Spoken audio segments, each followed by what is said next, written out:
बहुत सारे कामों को तो सरकार से फायदा उठाते हैं। जब वोट की बात आती है कि हमारा तो हाथ ना चले, अरे मैं लोग कहता हाथ ना चले तब माचिस तिल्ली ले जाओ दबा दो।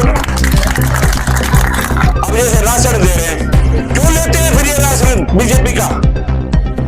सरकार का राशन क्यों लेते हैं? क्यों ले रहे पेंशन को?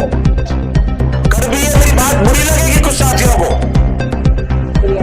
मैं आपको यकीन दिला रहा हूं आज आपके इस गांव में, चाहे रईसा हो चाहे इलियास हो, अगर मेरे सामने टिक जाए तो मेरा मुझे एक भी वोट मत देना, चाहे आप बुला लो।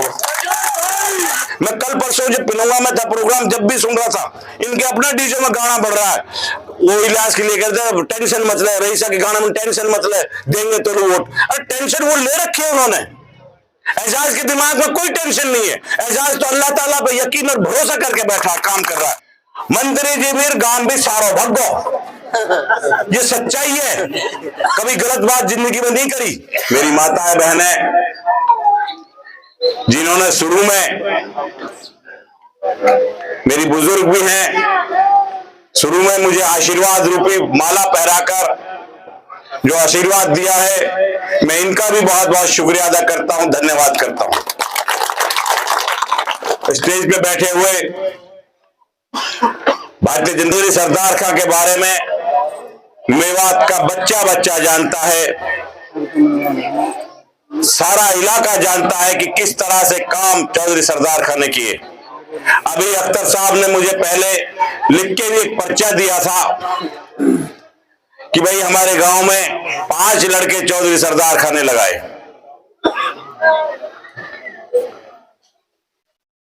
दो तीन के परिवार तो मुझे यहां कोई दिखाई नहीं दे रहा, 2-3 के परिवार यहां मुझे दिखाई दे रहे हैं। जानता मैं भी हूं सबके बारे में। साथियों, रोजी रोटी बेशक अल्लाह के हाथ में है, लेकिन जरिया इंसान बनता हर एक का। मैं मेरे काम, आप मेरे काम आओगे, मैं आपके काम आऊंगा। अल्लाह ताला ने जरिया बना रखा, डायरेक्ट किसी को कुछ नहीं देते। जिन नौजवानों का घर सुधर गया, आज वो अपने बच्चों को अच्छी तालीम देके उनके भी बच्चे नौकरियां कर रहे हैं जो चौधरी साहब ने लगाए थे। नहीं, वो भी अब अगर नौकरी लगते तो वो भी आपकी तरह ही जैसे और गांव वाले बैठे हैं ना घर में, बिना खर्चे के मजबूर हो जाता है कई बार। लेकिन चौधरी सरदार खान ने देखा था कि भाई चाहे कोई गरीब है चाहे कोई कैसा भी, नौकरी दे दो, इनकी पीढ़ियां बदल जाएंगी। लेकिन आज जब उनको भी जरूरत पड़ी थी तब उनको वोट नहीं दी। बेटे के लिए वोट क्यों देंगे वो लोग? लेकिन मैं फिर भी हौसले के साथ, जैसे मरहूम चौधरी सरदार खान ने काम किए, अल्लाह ताला ने मुझे मौका दिया, देने वाली जात अल्लाह है, उन्होंने मुझे मौका दिया। मैं उसी हौसले के साथ, जैसे मरहूम चौधरी सरदार खान ने काम किए हैं, जैसे मेरी पार्टी की पॉलिसी बन चुकी है, जैसे अभी भाई अख्तर ने बताया कि 10 लड़के तो इसी बीजेपी की सरकार में लगे हैं, वो भी बिना पर्ची के बिना खर्ची के लगे ना लंबरदार, यही बात है ना, कोई पैसा तो नहीं लिया ना। हाँ, करोड़ों रुपए मेवात के विकास के लिए। अभी हमारे गुलालता वाले पार्षद का भाई है, वो बता रहा था 2 करोड़ कितने 25 लाख 2 करोड़ 25 लाख पानी निकासी के लिए दिया है। 5.5 करोड़ रुपए इस गांव के लिए दिए, 5.5 करोड़ इस गांव के लिए दिए, हर गांव के लिए पैसा दिया है, सबको साथ लेके। लेकिन नारा बीजेपी लोग ना दे रहे, हम तो कांग्रेस वोट दे रहे हैं। अरे वो कांग्रेस के कैंडिडेट भी देख लो और बीजेपी के कैंडिडेट भी देख लो, और कांग्रेस के कॉमन ने भी देख लो, बीजेपी के कॉमन ने भी देख लो।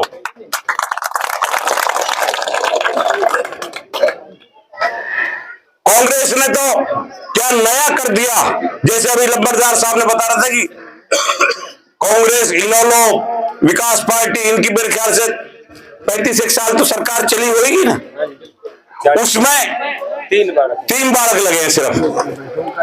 मरहूम चौधरी सरदार खान ने 4 या 5 बच्चे लगे, मेरी नजर में उसे 4 है, बाकी आप बता रहे तो 5 ही होंगे फिर भी। और बीजेपी की सरकार में 9-10 लड़के लग गए, बिना खर्ची के, बिना पर्ची के, बिना सिफारिश के लगे। साथियों, जो आदमी आपको फ्री में दे रहा है, अब जैसे राशन दे रहे हैं, क्यों लेते हैं फिर ये राशन बीजेपी का? सरकार का राशन क्यों लेते हैं? क्यों ले रहे पेंशन को? कड़वी है मेरी बात, बुरी लगेगी कुछ साथियों को। क्यों सुविधाएं लेते हैं बीजेपी की? क्यों बाजरे के लिए लाइन लगी रखी? कितने बोगस पर पर्चियां हुई लगाई गई बाजरे की आड़तियों ने और उनके नाम से? हुआ कि नहीं हुआ? बहुत सारे कामों को तो सरकार से फायदा उठाते हैं। जब वोट की बात आती है, हमारा तो हाथ ना चले। अरे मैं कहूँ हाथ ना चले तब माचिस तिल्ली ले जाओ, बस पकड़ो दबा दे बटन, ठीक ना है? मैं क्या जेब में माचिस की तिल्ली धर के ले जाओ।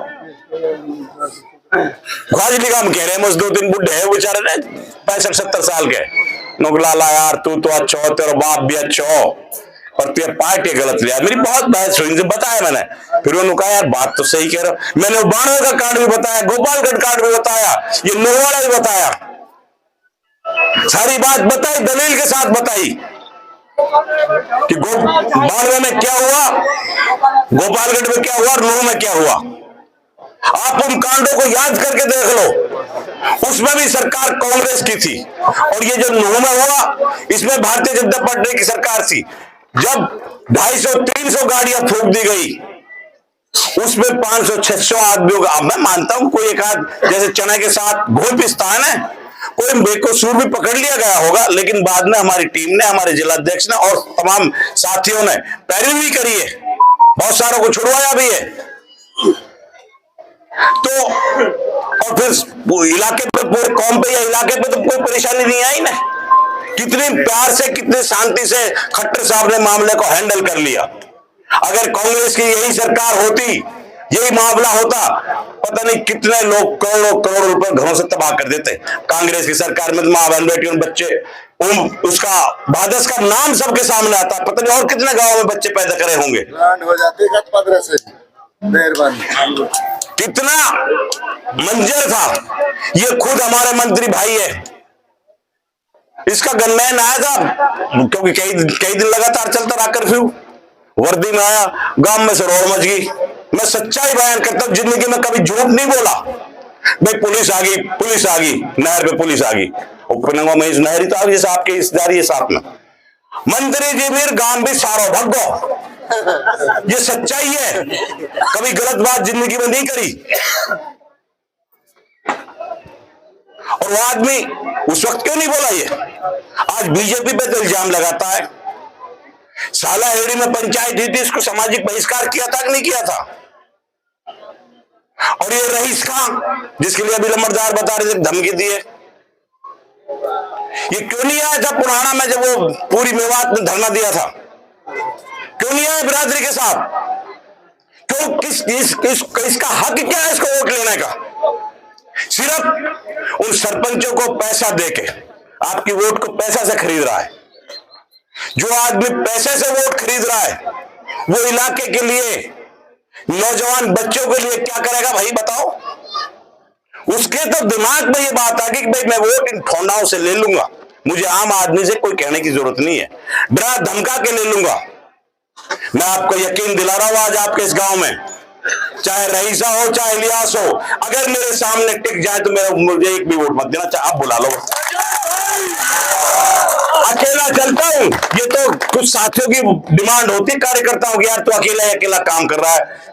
नहीं तो मैं 20-30 गाड़ियों को, मैं कभी नहीं 65-70 गाड़ियों का काफिला मैं लेकर नहीं चलता।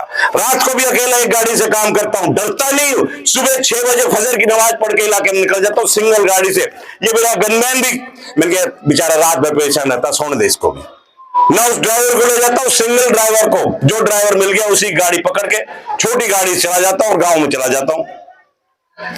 नहीं तो रात को ये और जो कैंडिडेट है ना, अकेला जा नहीं सकते। इनको आपस में डर रहता है एक दूसरे से, इनके दिमाग में डर है। मैं कल परसों जब पिनौगा में था प्रोग्राम, जब भी सुन रहा था, इनके अपना डीजे में गाना बढ़ रहा है, वो इलाज के लिए कहते हैं टेंशन मत ले, रईसा के गाना में टेंशन मत ले, देंगे तो वोट। अरे टेंशन वो ले रखी है उन्होंने, एजाज के दिमाग में कोई टेंशन नहीं है। एजाज तो अल्लाह ताला पे यकीन और भरोसा करके बैठा काम कर रहा है। मुझे पता है कि अवाम मरोम चौधरी सरदार खां के नाम पे मुझे वोट डालेगी, मेरी सच्चाई पे, मेरी ईमानदारी पे मुझे वोट डालेगी। मैं आप तमाम साथियों से भी, खास तौर से इन गांव वालों से, मामलिका वालों से और मेरी माता बहनें जो खड़ी हैं, जिन्होंने मेरा स्वागत किया, सबसे हाथ जोड़कर अपील करता हूं, वोट में कोताही मत बरतना। घर के काम छोड़ देना, पहले अपनी वोट डालना। सब साथियों से कह रहा हूं, एक एक वोट कीमती होती है। किसी आदमी के पास 2 वोट नहीं होती, एक ही वोट होगी, वो एक ही बटन दबाएगी। वो एक एक करके ने हजारों, 100, सैकड़ा, 1000, 10,000, 5,000, 20,000, 25,000, 50, वो तभी गिनती शुरू होती है।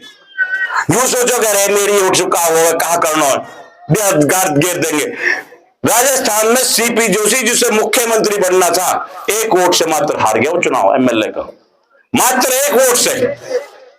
इसलिए मैं तमाम अपने साथियों से भी और गांव वालों से भी हाथ जोड़ के कह रहा हूं, वोट के ऊपर फोकस रखो, वोट को डलवाओ। हमें ये जो गांवों में जो झंडियां, बैनर, पर्चे वो लग रहे हैं ना, इस पे आप लोगों को कोई ध्यान ना दो। आम आदमी हमारे साथ जुड़ चुका है, आम आदमी की हमदर्दी चल रही है।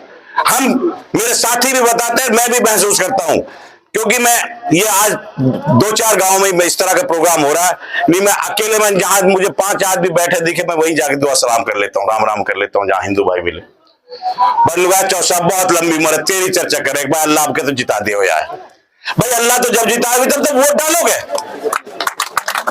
हर जगह की ये बात आ रही है भाई हम चौसा तो ये याद कर रहा, चौधरी सरदार खां याद कर रहा, अल्लाह आपके आते हो जिता दे बा, बेचारा बहुत दिन हो गए तड़प तड़प।